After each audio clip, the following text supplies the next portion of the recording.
Hello students, welcome to Shweta Yadav Tutorials. Please like and subscribe my channel and hit bell icon for more updates. The next topic that we will discuss is gene regulation, and here we are discussing a very important chapter of class 12, that is molecular basis of inheritance. So first of all, what is gene regulation and why it is needed? First of all, जब हम gene regulation की बात करते हैं तो इसके लिए हमें एक छोटा सा कॉन्सेप्ट पता होना चाहिए कि जीन रेगुलेशन एग्जैक्टली होता क्या है। मान लीजिए कोई जीन है और इस जीन ने बनाया mRNA, इस जीन ने बनाया mRNA, इस mRNA से बनेगा प्रोटीन, इस mRNA से बनेगा प्रोटीन। तो अगर हम प्रोसेस की बात करें तो जीन से mRNA का बनना ट्रांसक्रिप्शन और mRNA से प्रोटीन का बनना ट्रांसलेशन।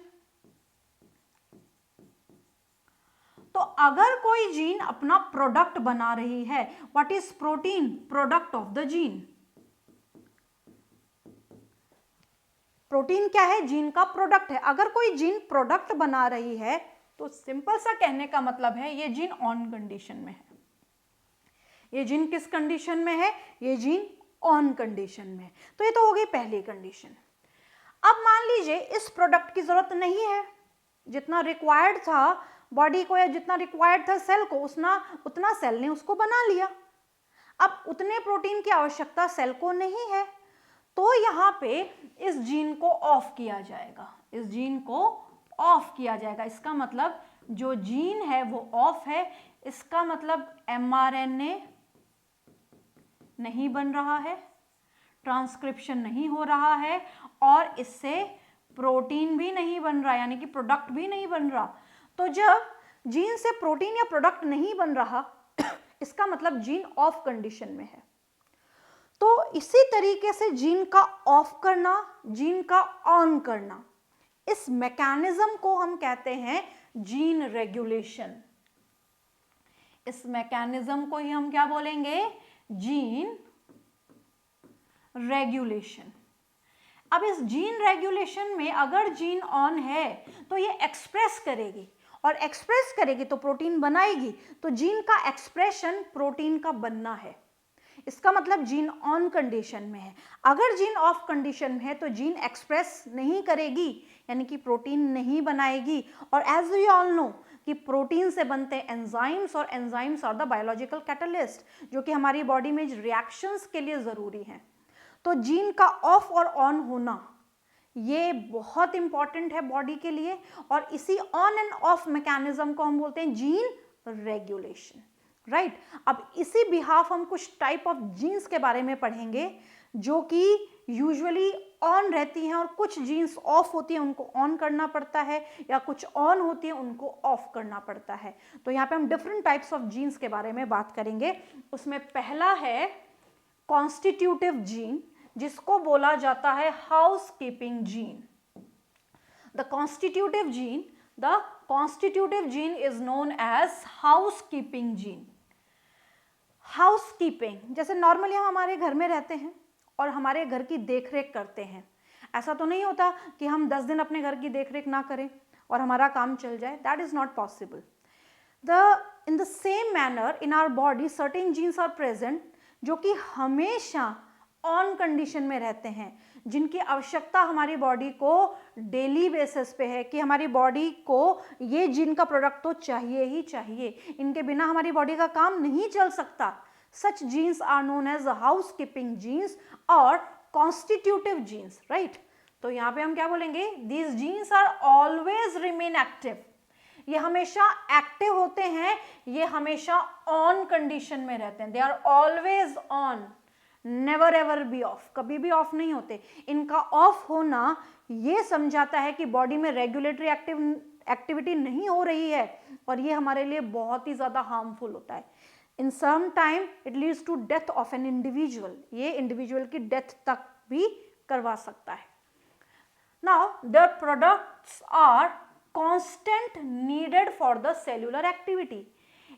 जीन का जो प्रोडक्ट है, जो जीन बना रहा है, वो सेल की एक्टिविटी को चलाने के लिए हमेशा आवश्यक है, मतलब हमेशा जरूरी है। Clear? For this gene no need for regulation. इसका मतलब है अगर कोई जीन हमेशा ही ऑन है, हमेशा के लिए ऑन है और उसे ऑफ भी नहीं किया जा सकता, उसके ऑफ करने का सोचा भी नहीं जा सकता, सेल सोच ही नहीं सकती उसको ऑफ करने की, तो ये जो जीन्स होती हैं ये हमेशा रिक्वायर्ड जीन्स हैं। तो यहाँ पे जीन को ना तो ऑन करना पड़ रहा है ना ऑफ करना पड़ रहा है। इसका मतलब जीन के रेगुलेशन की रिक्वायरमेंट यहाँ पे नहीं है। और जब जीन के रेगुलेशन की रिक्वायरमेंट नहीं है तो इसी जीन को हम बोलते हैं हाउसकीपिंग जीन। ऐसी जीन जिनमें रेगुलेशन की रिक्वायरमेंट ना हो, जिनको कभी ऑफ ना करना पड़े, क्योंकि ये तो रहती है हमेशा ऑन, जिनको कभी ऑफ ना करना पड़े, such genes are known as constitutive और housekeeping gene, right? Example gene for glycolysis.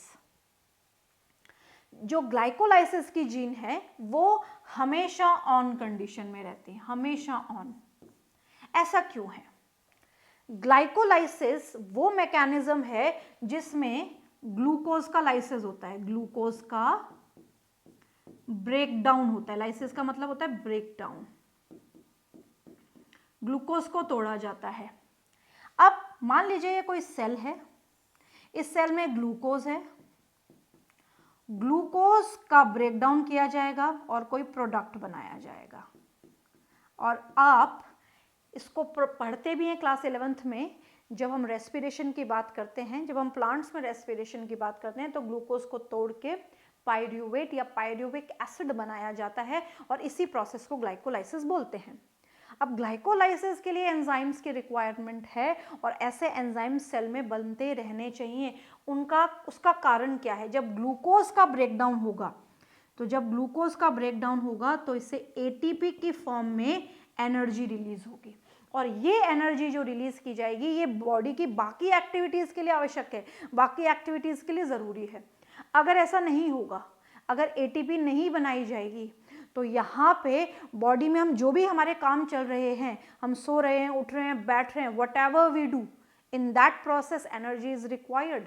तो जब एनर्जी ही नहीं बनेगी तो बाकी जो सारी लाइफ प्रोसेसेस हैं, जो सारी सेल्यूलर एक्टिविटीज़ हैं, वो भी नहीं हो पाएंगी। तो यहाँ पे जो ग्लाइकोलाइसिस का जीन है वो हमेशा ऑन ही रहना चाहिए, क्योंकि ये हमारी बॉडी की बेसिक नेसेसिटी है, बेसिक रिक्वायरमेंट है।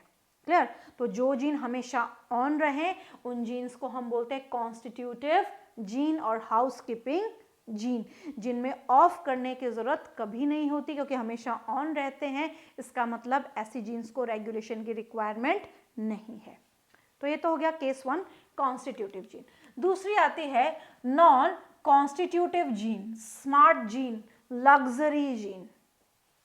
स्मार्ट है क्योंकि इनकी फंक्शनिंग स्मार्ट है, लग्जरी है क्योंकि इनकी जो यूटिलिटी है वो हमेशा सेल को नहीं रहती। मतलब सिंपल सा कहने का मतलब है ऐसे जीन जिसकी रिक्वायरमेंट सेल को हमेशा नहीं होती। Such genes are known as non constitutive gene. These genes are not always remain active. ये हमेशा एक्टिव नहीं होती, ये कभी ऑन होती हैं, कभी ऑफ होती हैं, तो ये किसी भी सिचुएशन में मिल सकती हैं। मान लीजिए यहाँ पे जीन ऑन है और अगर ये जीन ऑन है तो इस जीन से mRNA बनेगा, ट्रांसक्रिप्शन होगा और mRNA से प्रोटीन बनेगा, ट्रांसलेशन होगा। यानी कि अगर जीन ऑन है तो अपना प्रोडक्ट बना रही है and the product of the gene is protein, right? अब ये जीन ऑफ है, अगर ये जीन ऑफ है तो यहाँ पे ट्रांसक्रिप्शन नहीं होगा और ट्रांसलेशन नहीं होगा, यानी कि जीन अपना प्रोडक्ट नहीं बना रही है, जीन एक्सप्रेस नहीं हो रही है। तो जब जीन एक्सप्रेस नहीं होती तो जीन ऑफ कंडीशन में होती है और जब जीन एक्सप्रेस होती है तो जीन ऑन कंडीशन में होती है। तो यहाँ पे हम क्या बोल रहे हैं कि ये कभी एक्टिव नहीं होती, ये ऑन एंड ऑफ चलती है। अगर ऑन है तो एक्सप्रेस करेगी, प्रोटीन बनाएगी, अगर ऑफ है तो प्रोटीन नहीं बनाएगी, एक्सप्रेस नहीं करेगी। Their product are not constant needed for the cellular activity. हमने क्या बोला कि कुछ जीन्स ऐसे हैं जिनके प्रोडक्ट की आवश्यकता सेल को हमेशा 24 आवर्स है, क्लियर। बट कुछ ऐसे जीन हैं जिनके प्रोडक्ट की आवश्यकता सेल को नहीं है, ऐसी रिक्वायरमेंट नहीं है सेल को। तो अगर वो जीन ऑन है तो सेल उनको ऑफ कर देती है, और जब उसको जरूरत पड़ती है तो ऑन कर लेती है। तो इनका रेगुलेशन होता है। तो नॉन कॉन्स्टिट्यूटिव जीन का रेगुलेशन होता है, right. So for this gene regulation is required. ऐसे जीन्स का रेगुलेशन होता है, इनको ऑन से ऑफ करना पड़ता है, ऑफ से ऑन करना पड़ता है। ये दो टाइप के होते हैं, इंड्यूसिबल एंड रिप्रेसिबल। ये दो टाइप के होते हैं, इंड्यूसिबल एंड रिप्रेसिबल, राइट। अब इंड्यूसिबल क्या है? इंड्यूसिबल जर्नली ऑफ होते हैं। जर्नली अगर ये ऑफ होते हैं तो इनको ऑन करना पड़ता है, राइट। तो इनको ऑन होने के लिए इंड्यूस करना है। इंड्यूस का मतलब है धक्का मारना पड़ रहा है, कुछ इंड्यूस करना। जैसे हम कहते हैं किसी को इंड्यूस करो कि वो बात बोले, तो यहाँ पे ये जो जीन है ये ऑफ है, ये अपना प्रोडक्ट नहीं बना रहा है, बट हो सकता है सेल को कोई ऐसी जरूरत आ गई, प्रोडक्ट बनाना पड़ गया, तो इन जीन्स को ऑन किया जाता है, राइट। तो ऐसे जीन्स जो नॉर्मली ऑफ हों, जिनको ऑन किया जाएगा, दीज आर इंड्यूसिबल, राइट। और जो जीन ऑन हो, जिनको ऑफ किया जाएगा, तो उसको हम बोलेंगे रिप्रेसिबल। जर्नली ये ऑन होती हैं, इनको ऑफ किया जाता है, तो ऐसी जीन्स को हम बोलते हैं रिप्रेसिबल जीन। ये इंड्यूसिबल और रिप्रेसिबल, ये किसका एग्जाम्पल है? नॉन कॉन्स्टिट्यूटिव जीन या स्मार्ट जीन का एग्जाम्पल है, right. Gene regulation in prokaryotes. Prokaryotes में जो जीन रेगुलेशन की प्रीडोमिनेंट साइट होती है, the predominant site for the control of gene expression is at transcription initiation level. जब जीन एमआरएनए बनाती है और एमआरएनए से प्रोटीन बनता है, तो यहाँ पे सबसे पहले ट्रांसक्रिप्शन होता है, उसके बाद में ट्रांसलेशन होता है। तो अगर ट्रांसक्रिप्शन को ही रोक दिया जाए, तो ट्रांसलेशन नहीं होगा, प्रोटीन नहीं बनेगा और जीन का एक्सप्रेशन रुक जाएगा। तो यहाँ पे क्या बोला जा रहा है कि रेगुलेशन की जो प्रीडोमिनेंट साइट है, the predominant site for control of gene expression is at the transcription initiation level. यानी कि अगर इसी जगह पे इसको रोक लिया जाएगा तो आगे की प्रोसेसिंग नहीं हो पाएगी। तो ये प्रीडोमिनेंट साइट है transcription, right. The mechanism of gene regulation in prokaryotes was given by Jacob and Monod. Gene regulation का मैकेनिज्म देने वाले साइंटिस्ट थे जेकब एंड मोनाड। साइंटिस्ट का नाम very very important, framed as a question, कि gene regulation को समझाने वाले कौन थे? Jacob and Monod, right. They worked on E coli, इन्होंने ई कोलाई पे काम किया, एंड गेव ऑपेरन मॉडल, और ई कोलाई पे काम करके इन्होंने ऑपेरन मॉडल को समझाया। ऑपेरन मॉडल क्या है? We will discuss in the next video.